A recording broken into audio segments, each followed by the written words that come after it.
Hello everyone and welcome to another episode of Finding the Balance. I am Walina Zanart, the creator of Life and Money, where we talk about life and money with the hope of helping you find the balance. If you are a first-time viewer, thank you so much for tuning into my channel. And if you are a returning viewer, thank you so much for joining me again.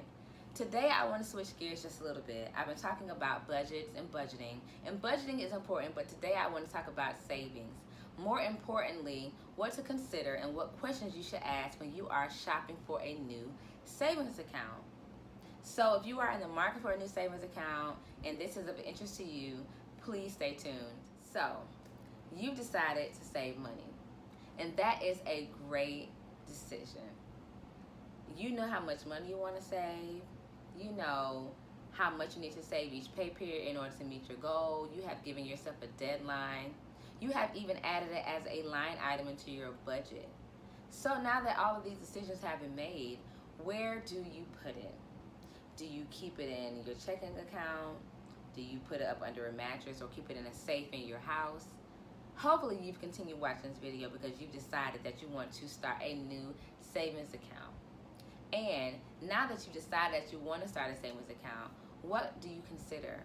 What questions do you ask when you are conducting the research in order to decide which banking institution you want to go with? Well, I have a list of a few considerations that I think are important. And the first consideration is interest. Interest is really important, and earning as much interest as you can is, a main consideration that you should keep in the forefront of your mind when you are shopping for a savings account. Because if you were borrowing money from a bank, you would not only have to pay them back the principal, but you would pay them back interest on that principal. And when you are depositing your money into a savings account or any account, you are technically loaning the bank your money. So yes, interest is super important.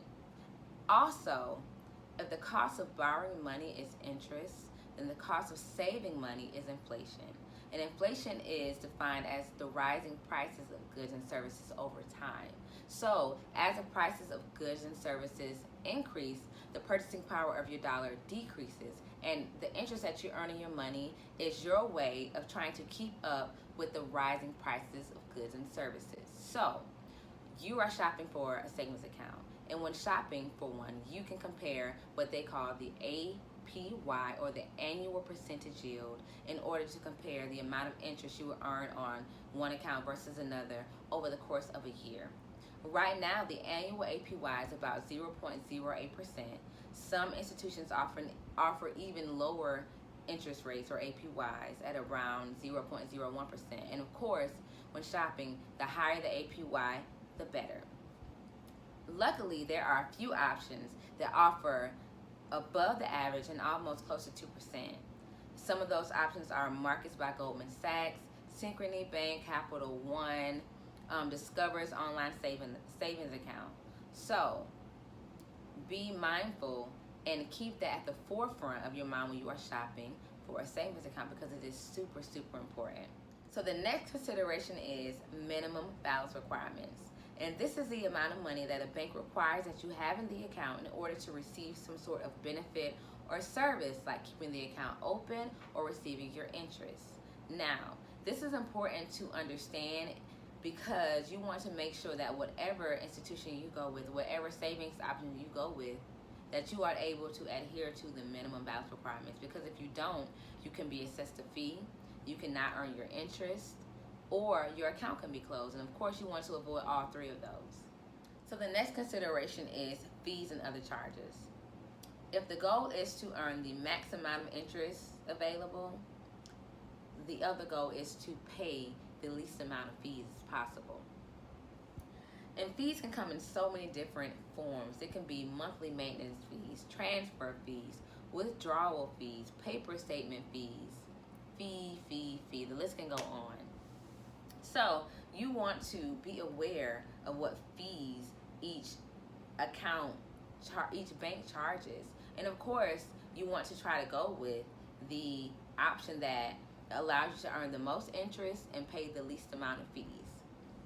And this is so important. Just think of this example. You have $1,000 in an account. this savings option offers you an APY of about 1.5%. So over the course of the year, you'd earn $15. You started with $1,000, you earned $15, so now you're at $1,015. But each month you're assessed this $7.50 monthly maintenance fee. So over the course of the year, you've been assessed $90 in fees. So you started with $1,000, you earned $15, $1,015 less $90, you end up with an account balance of $925. Not only has the fee eaten up all of the interest that you've earned, it's even cut into your principal, your deposit. And that is what you are trying to avoid. That is not the goal here. So when you are considering one account compared to the next, you want to pay minimal fees or no fees at all. High interest, low fees. The last consideration is convenience. And convenience is personal, because what convenience is to me may not be convenience to you. What is important in your savings account or banking institution, what's important to you may not be important to me. When I think of convenience, I think of a user-friendly mobile app, because I like to check my balances every day, and I you know, the phone is the easier way to do that. Another convenience for me is physical accessibility. I like to be able to walk into a real building and talk to a real person about my very real money. But to another person, that may not be, you know, a convenience for them. They may not care about that. They may not want to walk into a bank, but just be able to chat with someone 24/7 or speak to someone over the phone 24/7. So again, this convenience thing is very personal, and it varies on what you need and what you want and what you desire out of your banking relationship. Just make sure that whatever bank you go with, whatever savings option you go with, is convenient for you. So that is all I have for you today. And just to kind of sum everything up, when I'm comparing one savings account option to another savings account option, some things I think you should keep at the forefront of your mind, some questions I think that you should keep at the forefront of your mind are: what is the interest that's being offered? What is the minimum balance requirements? What are the fees, even the hidden fees? You want to know what all the fees are. And lastly, does this option meet your convenience requirements?